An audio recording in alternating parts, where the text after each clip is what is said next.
আসসালামু আলাইকুম সুপ্রিয় ষষ্ঠ শ্রেণীর শিক্ষার্থীবৃন্দ, কেমন আছো তোমরা? আশা করছি সবাই ভালো আছো।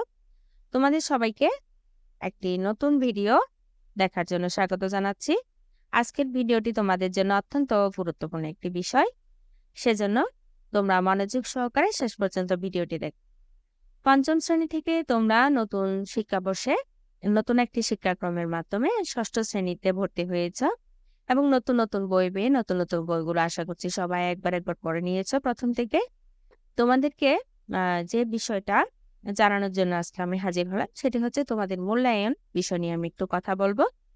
তোমাদের মূল্যায়ন যেহেতু হবে, মূল্যায়নটা কিভাবে হবে, কখন হবে এবং কি কি কোন কোন অ্যাক্টিভিটি বা কোন কোন কার্যক্রমের উপর তোমার মূল্যায়ন হবে সেটা তোমার প্রথম থেকে ধারণা থাকা উচিত। তোমাদের সরকার থেকে যেহেতু মূল্যায়ন নির্দেশনা চলে এসেছে, সেটি জানা প্রয়োজন কোন কোন অ্যাক্টিভিটিগুলোর উপর তোমাদের মূল্যায়ন করা হবে। সেটা তোমরা যদি আগে জেনে নাও তাহলে তোমাদের পড়ার সুবিধা হবে এবং মূল্যায়নের জন্য প্রিপারেশনটাও নিতে সুবিধা হবে। আশা করব তোমরা ভিডিওটি শেষ পর্যন্ত দেখবে, দেখলে তোমরা জিনিসটা ক্লিয়ারলি বুঝে যাবে তোমাদেরকে কিভাবে মূল্যায়ন করা হবে এবং কোন কোন বিষয় কোন কোন অ্যাক্টিভিটিগুলোর উপরে তোমাদেরকে মূল্যায়ন করা হবে সেটা ক্লিয়ার ধারণা পেয়ে যাবে। আমি তোমাদের মূলত ইংরেজি বিষয় নিয়ে আলাপ করব এবং ইংরেজি বিষয়ে তোমাদের ষষ্ঠ শ্রেণীর যে ইংরেজি বই রয়েছে সেটির উপরে আমি ধারাবাহিকভাবে ভিডিও দিয়ে যাচ্ছি এবং তোমরা এই ভিডিওগুলো দেখে নিবে, তাহলে তোমাদের ইংরেজি বিষয়টি জানতে সুবিধা হবে।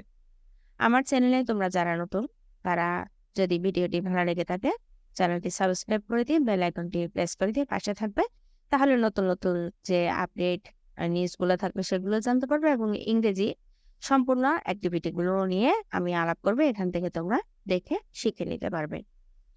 চলো দেখা যাক আমাদের আজকের ভিডিওতে কি রয়েছে। দেখো, তোমাদের সারা বছর 4 ধরনের মূল্যায়ন করা হবে, 2 ধরনের মূল্যায়ন করা হবে।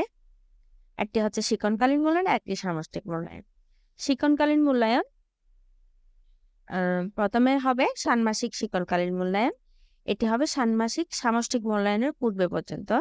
ষান্মাসিক সামষ্টিক মূল্যায়ন মানে অর্ধবার্ষিক পরীক্ষা, যেটা বছরের মাঝামাঝি হয়ে থাকে, তার পূর্বে তোমার ক্লাস চলাকালীন অবস্থায় ষান্মাসিক শিক্ষণকালীন মূল্যায়নগুলো নিয়ে নেওয়া হবে এবং ষান্মাসিক সামষ্টিক মূল্যায়ন যখন হবে তখন একটা নির্দিষ্ট তারিখ দিয়ে মূল্যায়নটা করা হবে। এরপর বার্ষিক শিক্ষণকালীন মূল্যায়ন শুরু হবে, সেটি বার্ষিক সামষ্টিক মূল্যায়নের পূর্ব পর্যন্ত চলমান থাকবে। বার্ষিক সামষ্টিক মূল্যায়নও ষান্মাসিক সামষ্টিক মূল্যায়নের মতো নির্দিষ্ট তারিখ দিয়ে মূল্যায়নগুলো করা হবে।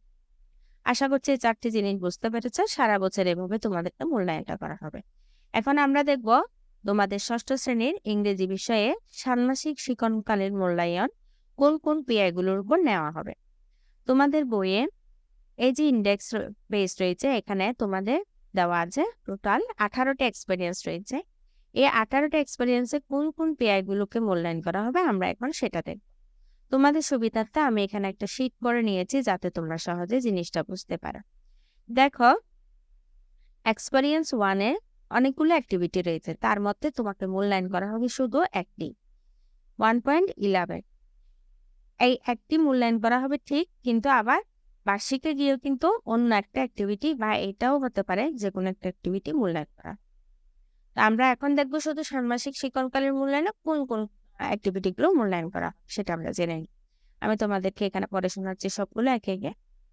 এক্সপেরিয়েন্স 2-তে একটা 2.5, এক্সপেরিয়েন্স 3-তে 2টা 3.4, 3.8 এই দুটো মূল্যায়ন করা হবে।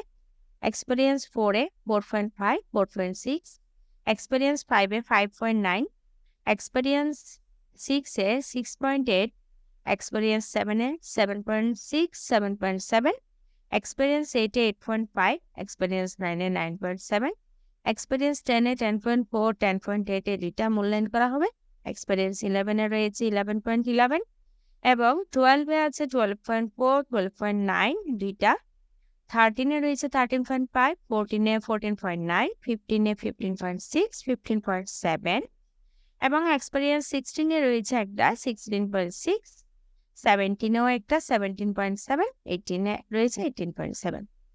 টোটাল 24টা মানে 24 বিআই মূল্যায়ন করা হবে এবং তোমাদের এক্সপেরিয়েন্স রয়েছে কিন্তু 18টা। 18টা এক্সপেরিয়েন্সে 24টা বিআই মূল্যায়ন করা।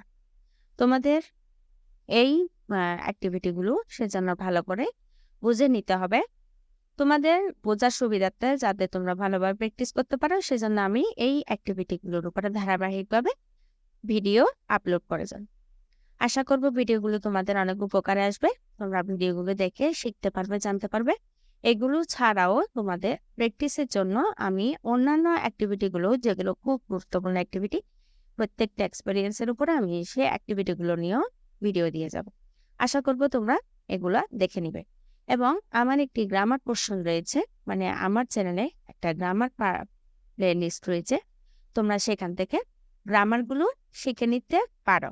গ্রামার জানলে তোমাদের এখানে অনেক কিছুই তোমরা জানতে পারবে। এবং পরবর্তীতে আমার একটি রিডিং পার্ট আসবে, মানে ইংরেজি রিডিং কিভাবে পড়তে হয় সেটির উপরে আমি ভিডিও দিব। তোমরা সেই ভিডিওগুলো দেখবে। তোমরা যদি ক্লাস 6 থেকে রিডিং, রাইটিং, লিসেনিং, স্পিকিং এগুলো ভালো করতে পারো, পরবর্তীতে কিন্তু ইংরেজিতে অনেক ইমপ্রুভ করবে। আশা করব তোমাদের এই ভিডিওটি ভালো লেগেছে। এতক্ষণ পর্যন্ত আমার সাথে যারা ছিল সবাইকে ধন্যবাদ। পরবর্তী ভিডিও আমন্ত্রণ জানিয়ে আমার আজকের ভিডিও এখানে শেষ করছি। আল্লাহ হাফেজ। আসসালামু আলাইকুম।